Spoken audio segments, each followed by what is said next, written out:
하나님께서 오늘 우리에게 주시는 말씀은 오늘 요한 1서 말씀을 한번 여러분과 보도록 하겠습니다. 요한 1서 1장 1절부터 4절까지의 말씀을 오늘 먼저 봅니다. 요한 1서 1장 1절부터 4절의 말씀입니다. 다 같이 읽겠습니다. 태초부터 있는 생명의 말씀에 관하여는 우리가 들은 바요 눈으로 본 바요 자세히 보고 우리의 손으로 만진 바라. 이 생명이 나타내신 바 된지라. 이 영원한 생명을 우리가 보았고 증언하여 너희에게 전하노니 이는 아버지와 함께 계시다가 우리에게 나타나신 바 된 이시니라. 우리가 보고 들은 바를 너희에게도 전함은 너희로 우리와 사귐이 있게 하려 함이니 우리의 사귐은 아버지와 그의 아들 예수 그리스도와 더불어 누림이라. 우리가 이것을 쓰면 우리의 기쁨이 충만하게 하려 함이라. 아멘. 아멘. 2004년도 3월에 이제 제가 결혼을 해서 3월 중순쯤에 제 아내를 데리고 이제 밴쿠버로 들어오게 됩니다. 들어와서 처음에 이제 신혼살림을 했었던 데가 어디냐면은 그 킹조지 스테이션 근처에 있는 반지하 단칸방에서 저희가 처음에 이제 짐을 풀었습니다. 같이 데리고 이제 처음 들어와가지고 저는 이제 있다가 나가서 다시 데리고 들어왔었는데 한국을 떠나서 처음으로 이제 부모님을 떠나서 먼 곳까지 왔기 때문에 제 아내를 데리고 제일 먼저 짐을 부린 다음에 갔던 곳이 어디냐면은 공원을 먼저 갔습니다. 집 근처에 그린 팀버스 파크라는 공원이 하나 있습니다. 그래서 거기를 가가지고 한국에 이제 떠나왔었던 그런 조금 섭섭함들이 분명히 있을 거니까 남자보다는 여자가 좀 클 거 아닙니까? 그래서 그런 마음을 좀 달래주고 좀 위로해주고 싶어서 그리고 또 한편으로는 여기 살만한 곳이야 이런 걸 좀 보여주기 위해서 이렇게 공원을 데리고 가지고 산책을 쭉 해갑니다. 사실은 더 큰 의도는 그것입니다. 단순한 위로에서 끝나는 것이 아니라 하나님의 부르심의 소명을 받고 짐을 쌌기 때문에 한국에 있었던 모든 기회들, 앞으로 저와 제 가정에 주어지는 모든 준비되어졌던 여러 가지 기회들이 있었는데 그 모든 기회들을 이 소명 때문에 다 정리하고 짐을 싸서 우리가 이곳에 왔기 때문에 이곳도 우리가 있을 만한 곳이다. 그렇게 좀 사명 안에서 또 위로해주고 싶은 마음도 사실은 저한테는 더 컸습니다. 그래서 우리가 사는 밴쿠버 자연과 환경적으로는 좋기는 하지만 더 좋은 것은 우리가 부름받았기 때문이야라는 것을 간접적으로 좀 경험시켜주기 위해서 이런저런 얘기를 하기 위해서 그 공원을 찾게 되죠. 일부 그 의도는 성공은 했습니다. 그런데 밴쿠버를 이제 진짜 여기가 우리 집이다, 우리가 거하는 곳이다 라고 느꼈던 것은 다른 데 있었습니다. 그 결정적인 이유는 여기서도 한국에서와 같이 주님이 우리와 함께 계신다라는 것을 계속 누리면서 경험하면서 우리 마음 가운데 이곳이 하나님께서 우리에게 예비하신 집이구나라는 마음이 든 거예요. 그냥 좋은 환경 때문에 한국을 잊어버린 것이 아니라 하나님께서는 여기서도 우리와 함께 계신다는 그 마음으로 인해서 여기는 이제 우리 집이다, 여기가 우리의 사명지고 여기가 하나님께서 우리에게 예비하신 하나님의 계획하십니다. 여러분, 아브라함이 어떻게 해서 집을 떠날 수 있었을까요? 정말 많은 기회가 있었어요. 정말 많은 어떤 자기 안에 다음에 대한 어떤 다음 스텝에 대한 준비들이 다 되어져 있습니다. 그런데 하나님이 아브라함을 불러서 집을 떠나라고 해요. 떠날 수 있었던 이유는 뭡니까? 믿음으로 그가 떠났는데 그 믿음이 무엇입니까? 하나님이 나와 함께 하신다는 믿음 때문에 길을 떠나는 겁니다. 낯선 땅에 가보기도 하고 생명의 위협을 받기도 하고 때로는 세상과 타협하기도 했었지만 아브라함이 하나님과 동행함을 갖고 있었기 때문에 집을 떠나서도 어디든지 방랑 생활을 할 수 있었던 것은 하나님이 여기서도 나와 함께 계신다는 바로 그 믿음 때문이었다는 거예요. 저에게 주셨던 그 마음, 그때 그 마음이 15년이라는 밴쿠버의 삶을 이끌어오면서 이곳에서 감당해야 될 사명들을 작게나마 감당하며 살 수 있는 은혜를 하나님께서 저희 가정에 베풀어 주셨습니다. 자, 그렇다면 15년이 지났어요.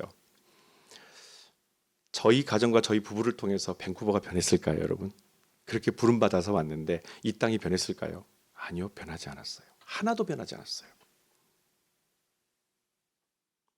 근데 저는 이것 때문에 낙심하지 않습니다. 하나님께서 우리를 여기까지 부르셔서 그 소명으로 부르셔서 이 땅을 위해서 부르셨는데 우리가 이 땅에 부름받은 15년 동안에 밴쿠버가 아무것도 변하지 않았다는 것에 대해서 낙심하지 않아요. 왜냐하면 우리가 부름받은 것은 이 밴쿠버라는 세상을 우리가 변화시키기 위해서 부름받은 것이 아니라는 것입니다. 우리에게 주어진 그분의 뜻과 계획하심 때문에 우리가 부름받아서 이곳에 온 것이지 우리가 밴쿠버를 변화시키기 위해서 온 것은 아니라는 거예요. 여러분, 믿음의 사람의 가장 큰 과제가 뭡니까? 지구를 구하는 거요? 세상 변화시키는 거요? 아닙니다. 믿음의 사람의 가장 큰 믿음의 삶의 과제는 날마다 우리가 주님과 매일 동행하고 있는가가 가장 큰 과제예요. 내가 그 주님과 어디에 있든지 간에 나는 동행하고 있는가, 그분과 함께하고 있는가. 이것이 우리에게 놓여져 있는 가장 큰 과제라는 겁니다. 여러분, 요한일서의 핵심 가치가 어디에 있냐면 5장에 나와요. 5장 19절 20절에 보면 요한일서의 핵심 가치가 이렇게 나옵니다. 우리는 하나님의 자녀예요.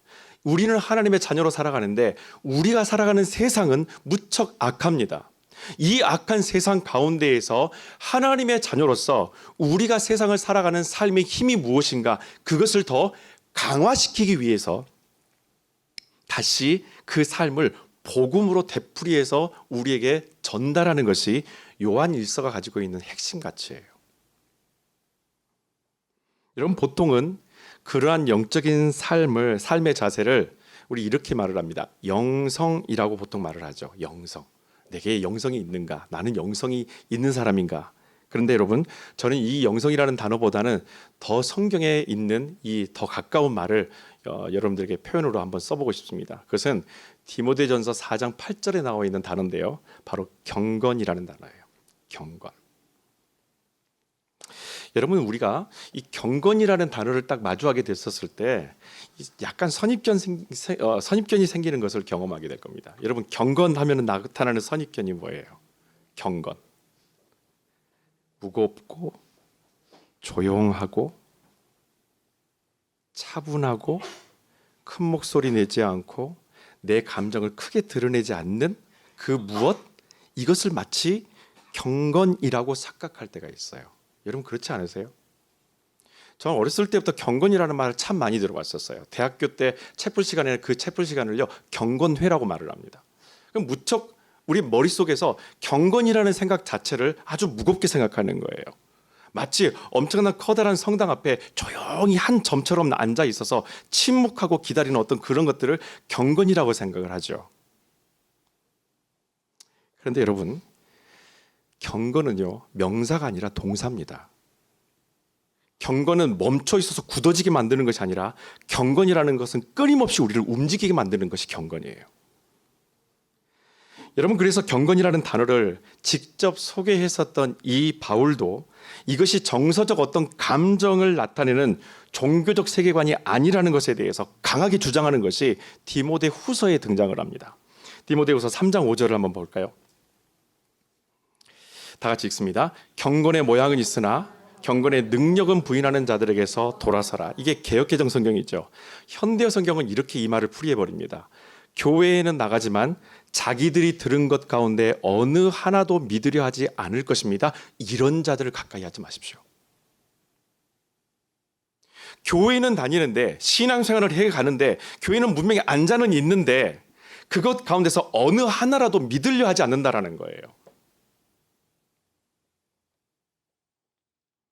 경건의 모양은 있으나 그 능력을 부인하는 문제가, 여러분, 비단 초대교회에만 있었던 문제가 전혀 아닙니다. 이 문제는 이미 구약시대 때 나타났던 문제예요. 이사야서 6장에 보게 되면은 당시 이스라엘이 멸망을 향해서 치닫고 나아갈 때 하나님께서 이스라엘을 향해서 경고하십니다. 너희들 이렇게 했기 때문에 앞으로 이것이 반복되어지게 되면, 돌아서지 않게 되면, 하나님께 돌아오지 않게 되면 너희는 반드시 망할 것이다. 그렇게 경고했음에도 불구하고 그것을 전혀 인지하지 못하고 살아갔었던 그들의 심각한 영적인 문제 뿐만 아니라, 여러분, 이 문제는 마태복음 13장으로 연결이 돼요. 예수님께서 마태복음 13장 14절에서 다시 한번 이 이사야의 말씀을 재인용하시면서 이 세대를 향해서 동일한 말씀을 선포하십니다. 그 말씀이 바로 이거예요. 너희가 듣기는 들어도 깨닫지 못할 것이요 보기는 보아도 알지 못하리라. 모양은 있는데 능력은 부인하는 자들. 비슷한 거는 같은데 경건한 것처럼 명사처럼 살아가는 사람들. 동사로 살아가지 않고 명사처럼 굳어져 살아가는 사람들. 듣기는 들어도 깨닫지 못하고 보아도 보지 못하는 사람. 여러분, 이거 단순한 무지의 문제가 아닙니다. 듣기는 들었는데 모른다. 그냥 무지에 대한 이야기가 아니에요. 마치 이것은요, 아이들이 아빠 엄마 저 콩 싫어요. 밥 위에 올려져 있는 콩을 하나씩 하나씩 다 끄집어내는 것과 마찬가지예요. 내가 원하는 것, 내가 좋아하는 것만 선별해서 선호하는 영적인 편식을 오늘 성경에서는 주님께서는 그렇게 말씀하십니다. 듣기는 들어도 깨닫지 못하는 삶. 모양은 있는데 그 능력 자체에 대해서는 부인하는 삶. 여러분, 지금 우리는 과거와 마찬가지로 요한일서 5장 19절에서 언급한 것처럼 죄악과 죄인들로 가득한 세상에서 살고 있습니다. 그래서 여러분, 요한이라는 사도는요, 믿음을 가진 성도들에게 이 편지를 써서 어떻게 우리가 살아가야 할지에 대한 삶을 다시 복음으로 풀어내고 있다는 거예요. 요한일서의 특징은요, 안 믿는 사람에게 전하는 성경이 아닙니다. 믿는 사람에게 전하는 거예요. 철저하게 믿음이 있는 사람들한테 이 말씀을 전하는 것이 요한서신의 특징이에요. 자, 여러분, 일반적으로 우리가 구원받은 백성의 사명이다, 역할이다 라면 여러분 무엇이 먼저 떠오르십니까? 구원받은 백성의 사명이 뭘까요? 우리가 잘 알고 있는 바로 그것입니다. 하나님의 복음을 증거하는 거죠. 그렇죠? 이것이 우리의 역할이죠. 여러분, 우리의 소명이 세상을 더 살기 좋게 변화시키지는 못합니다. 내가 예수 그리스도의 복음을 전한다고 해서 세상이 더 좋아지거나 더 아름다워지지는 않습니다. 만약에 우리를 통해서 세상이 더 살기 좋아지고 더 아름답게 변한다면 굳이 우리 주님께서 다시 이 땅을 심판하시기 위해서 오실 필요가 전혀 없다라는 거예요. 우리가 전하는 복음은 세상을 변화시키는 것이 아닙니다. 여러분, 좀 더 나은 세상을 만들고자 하는 것은 세상의 모든 사람들이 생각하고 노력하고 있는 공통의 가치예요. 우리만 그런 생각을 갖고 있는 것이 아닙니다. 세상이 좀 좋아졌으면 좋겠어. 살기 편해졌으면 좋겠어. 아름다웠으면 좋겠어. 누구든지 다 갖고 있는 생각이에요. 기독교만의 독단적인 생각은 아니라는 겁니다. 그래서 더욱더 세상은 인본주의적이고 종교다원주의적인 사상으로 자꾸 치닫는 거예요. 더 좋은 세상을 만들기 위해서 사람 중심의 판단을 합니다. 더 좋은 세상, 편한 세상을 만들어주기 위해서 모든 것을 다 수용해야 된다고 생각을 합니다. 너의 종교, 너의 마음, 너의 가치관, 너의 성향들, 심지어는 성적 성향까지도 다 취하는 것이 세상을 편하고 아름답게 만드는 것이라고 사람들은 생각하고 있어요.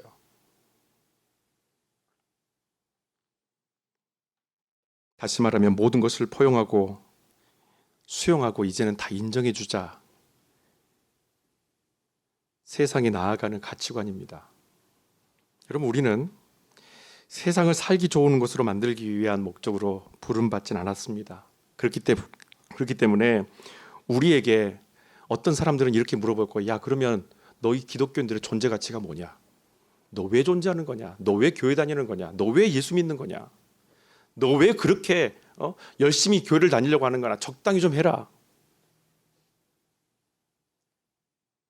바로는 그런 의문을 강하게 제기하는 사람들이 무척 많을 겁니다.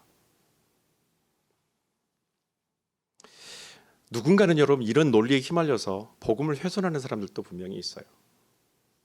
교회가 포용성이 있고 사랑이라는 공동체니까 다 받아줘야 되는 거 아닙니까? 그들을 인정해줘야 되는 거 아닙니까? 여러분, 우리의 목적은 세상을 편하게 아름답게 만드는 것 절대 아닙니다. 생명을 구원하는 것이 우리의 목적이라는 거예요.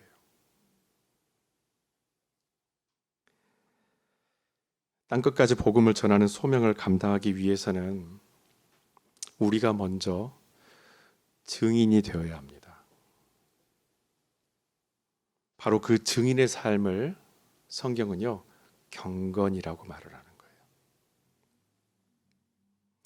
여기서 당연한 사실 한 가지를 먼저 제가 소개한다면, 이 사도 요한이 자신이 기록했던 이 요한서신뿐만 아니라 복음서가 하나 또 있는데, 이 복음서나 서신서의 첫머리에 믿는 자의 모든 경건의 삶의 심정이 무엇인지를 가장 먼저 제시하면서 시작을 하는 공통점이 있어요.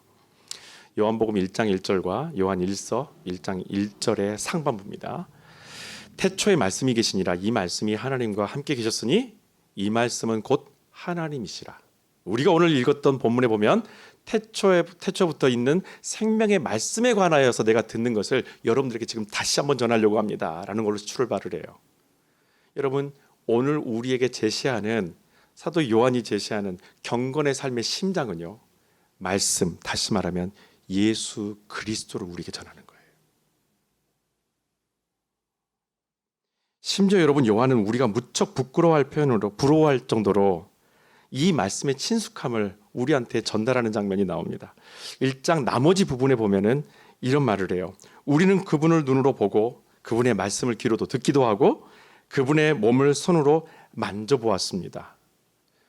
저는 1절을 딱 읽으면서 너무 부러운 거예요.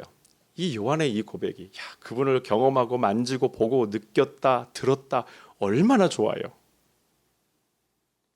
여러분, 오늘날 우리는 이런 요한의 경험이 더 이상 우리에겐 불가능할 것이다라고 단정짓는 경우가 무척 많습니다. 그분이 안 보이기 때문에, 보이지 않기 때문에, 떠나셨기 때문에 우리는 그분을 만질 수도 없고 직접 들을 수도 없고 그분을 경험할 수도 없다.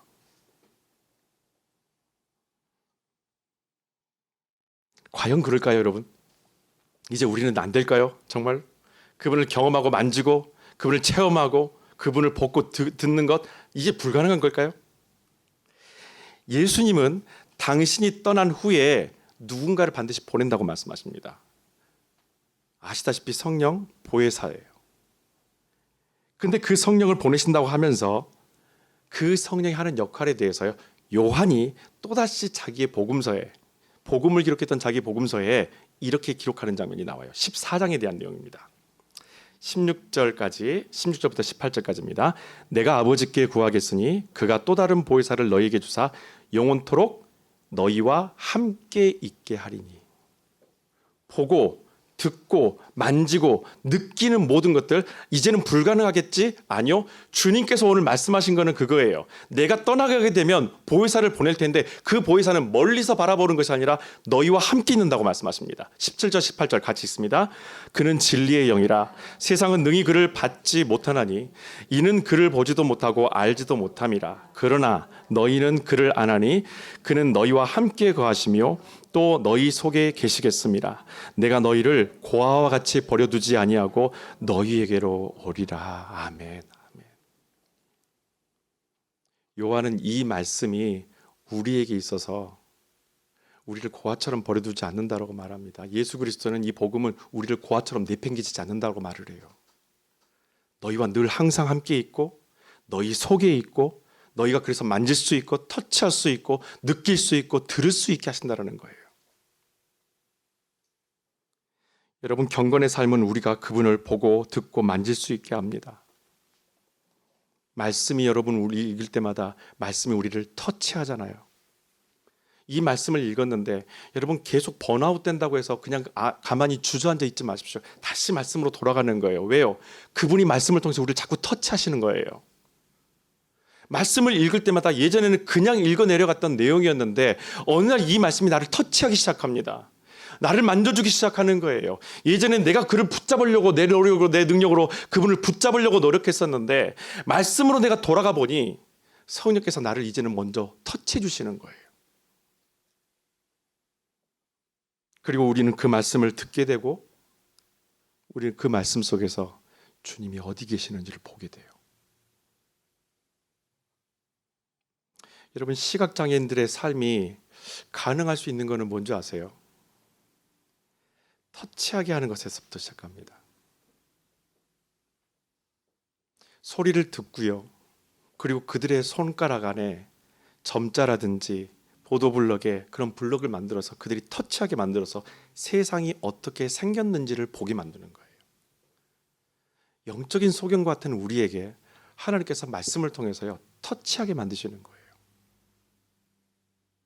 우리의 힘으로, 우리의 능력으로는 아무것도 할 수 없으나 이 말씀을 통해서 말씀을 읽을 때마다 마치 점자책이 시각 장애인에게 글을 읽을 수 있게, 손으로 글을 볼 수 있게 만드는 것처럼 이 말씀 가운데 우리가 경건의 안에 삶에 들어가게 되면 그 하나님을 보게 되고 만지게 되고 경험하게 된다는 겁니다.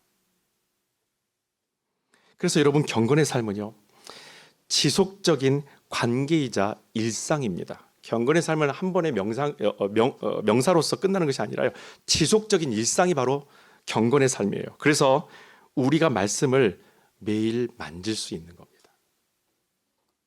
이번에 경건의 삶은 우리에게 성취감을 주진 않아요.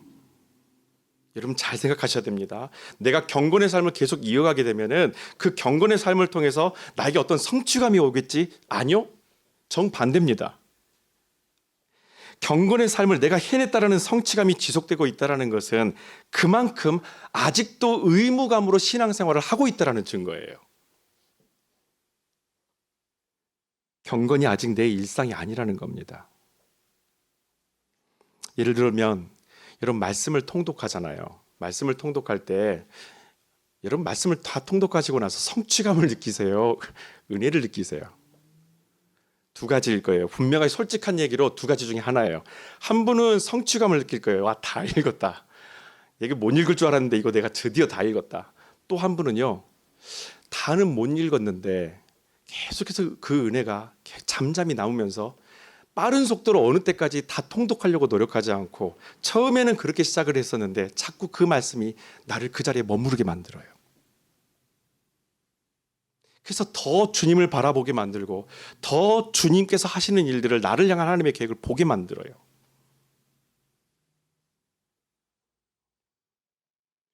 여러분, 성취감을 다른 말로 표현하면 정복입니다. 성취감은요, 정복이라는 말과 똑같아요. 내가 내 자신을 이겼어. 내 의지를 내가 이겼어. 야, 포기하지 않고 나 끝까지 드디어 다 읽었어. 이거 다 해냈어. 정복의 기쁨이 큰 것이지 사실은 말씀과 친밀한 관계가 형성되는 그 기쁨과는 전혀 다르다라는 거예요. 오늘 사도 요한이 복음을 통해서 우리에게 다시 회복시켜주고 싶어 회복되기를 원하는 것은 뭐냐면요, 복음 안에서 주시는 주 안에서의 기쁨을 회복하기를 원하는 거예요. 경건의 삶은 우리에게 늘 기쁨을 줍니다. 그 기쁨이 우리에게 와야 돼요. 성취감이 아니에요. 이거는 여러분, 세상의 종교와 명상은 네 자신을 네가 이겨야 돼. 너 자신을 뛰어넘어야 돼. 너 자신이 해탈해야 돼. 우리에게 이걸 요구를 해요. 그러면서 매일 우리에게 그렇게 너 자신을 이겨가야 한다라고 프레셔를 줍니다. 안 되지요. 자꾸 넘어지니까 쓰러지고 이번에도 안 되고 저번에도 안 됐기 때문에 자포자기 하는 거예요. 그런데 말씀과 함께하는 삶을 살아가는 사람은요, 내 자신을 늘상 부인하며 살아갑니다. 내 자신을 이기려고 하는 게 아니고요, 내 자신을 부인하는 거예요. 그러면서 그들의 입에서 자연스럽게 시키지도 않았는데 이런 말을 해요. 나는 죄인입니다. 나는 죄인입니다.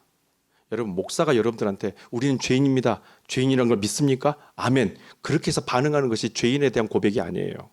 죄인의 진정한 고백은 내 입술에서 베드로가 했던 것처럼 저는 죄인입니다. 왜 만났을까요?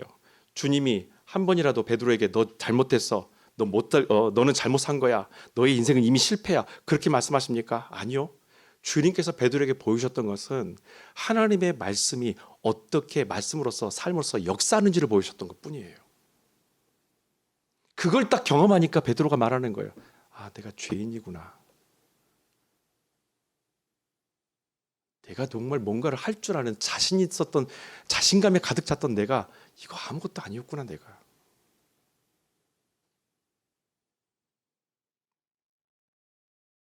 그렇게 터져나오는 자백과 회개, 이거는 절대로 여러분 자신에 대한 절망적인 굴욕이 아닙니다. 자기 잘못 인정하고 회개하고 자백하는 것, 이것이 우리에게 새로운 소망의 시작입니다. 일상의 회개가 일상의 기쁨을 허락한다는 거예요. 여러분, 그래서 경건의 삶은 우리에게 이 복음의 생명력을 지속적으로 불어넣어주고 있는 것이 복음의 생명력이에요. 1장 2절 한번 보실까요?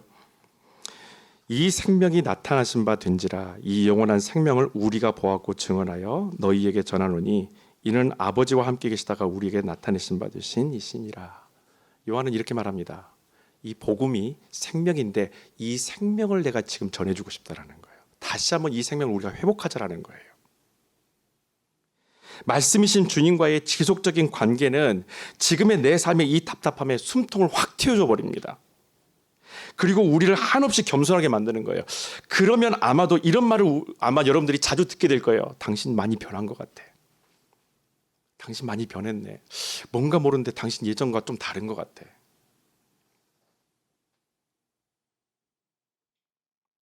이것이 증인이에요. 이 말을 듣는 사람이 증인이에요. 왜?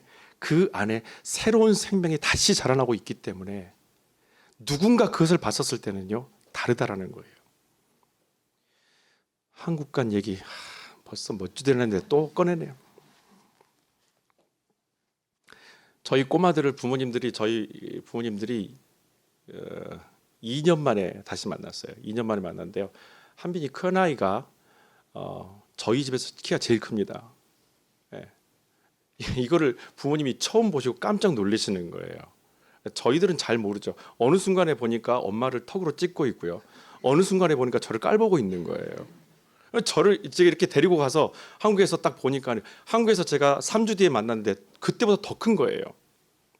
여러분, 우리의 자라남이 있습니다.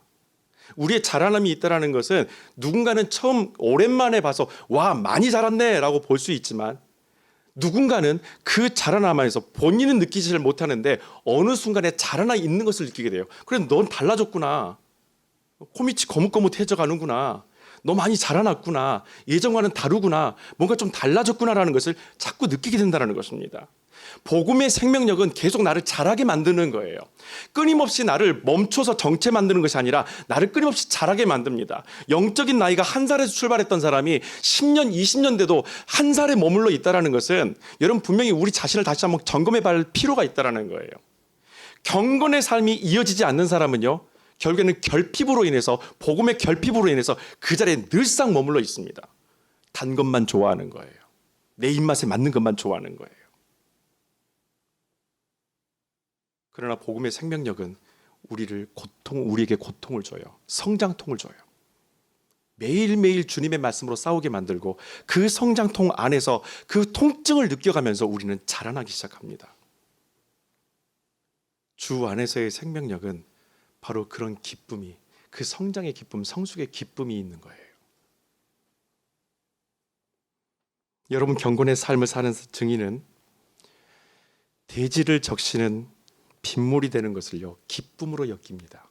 경건의 삶 안에는요, 그 기쁨이 있는데 그 기쁨이 자꾸 밖을 향해서 흘러넘치게 만든다는 거예요. 영성이나 이 경건이라는 단어가 주로 종교적 언어로 사용되기 때문에 기독교의 전유물은 분명히 아닙니다. 우리의 경건은 개인 수양과는 분명히 좀 달라요. 복음의 경건과 영성은 주님과의 친밀한 관계이기 때문에 이 관계성은 사람에게로, 사회로, 환경으로 흘러가게 되는 거예요. 다만 우리가 기대하는 것은 뭡니까? 내가 이렇게 흘려보내면은 그 세상이 변하겠지라는 것을 기대하는 것이 아니라 내가 그것을 흘려보냄을 통하여서 하나님이 어떻게 역사하실지를 우리는 함께 보고 목도하는 것으로서 우리의 삶의 소망과 기대감을 더욱더 발전시키고 부흥시켜 나간다는 거예요.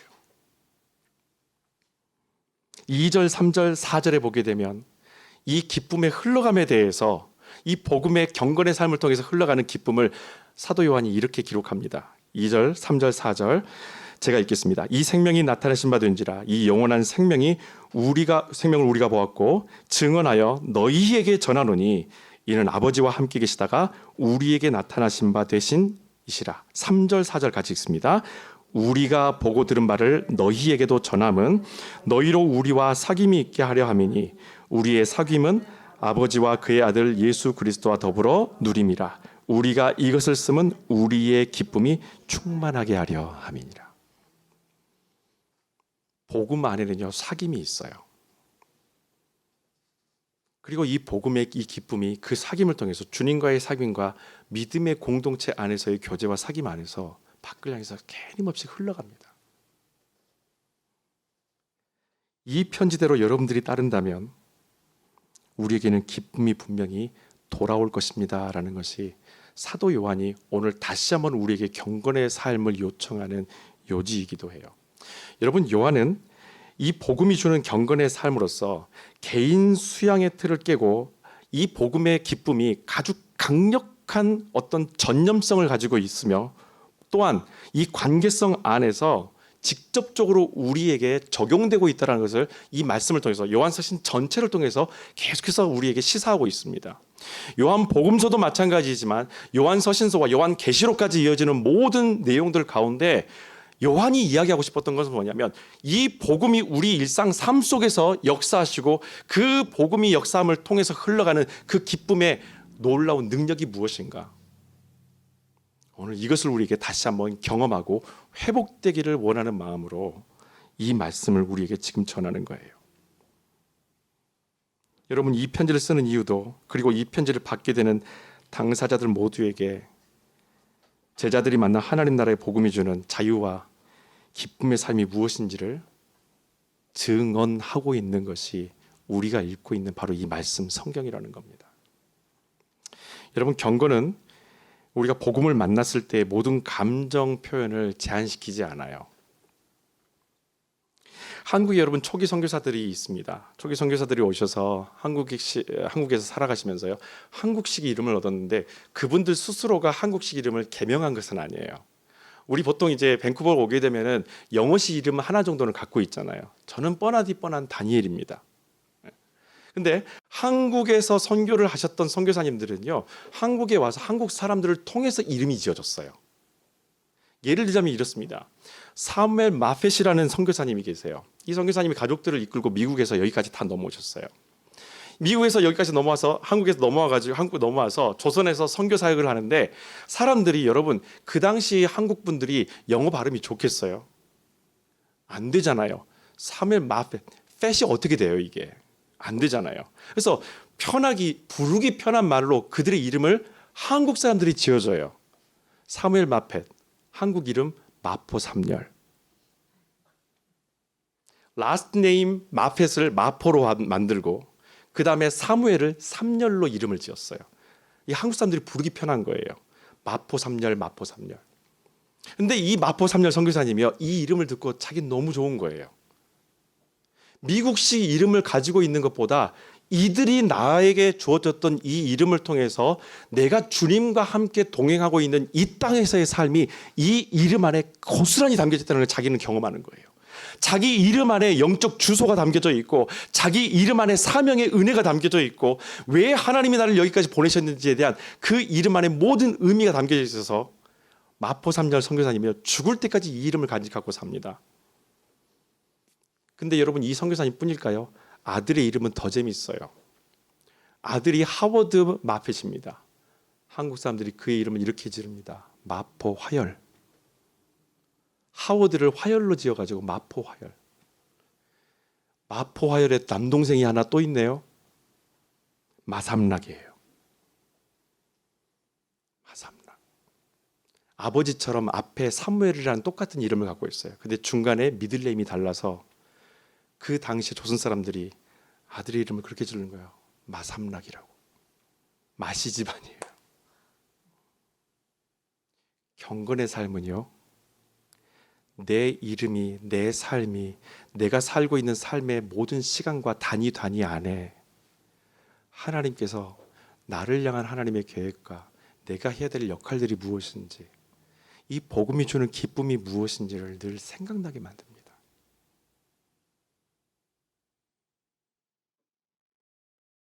경건의 삶이 회복되면 지금까지는 늘상 누구에겐가 Have a nice day라는 말을 들으며 살아왔었던 우리였었어요.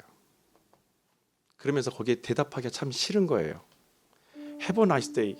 나 오늘도 힘들어. 그 인사말 고맙긴 하는데 난 오늘 힘들어. 난 대답할 힘도 없어. 오늘 아침에 겨우 일어났어. 나 또 그 자리로 가야 돼.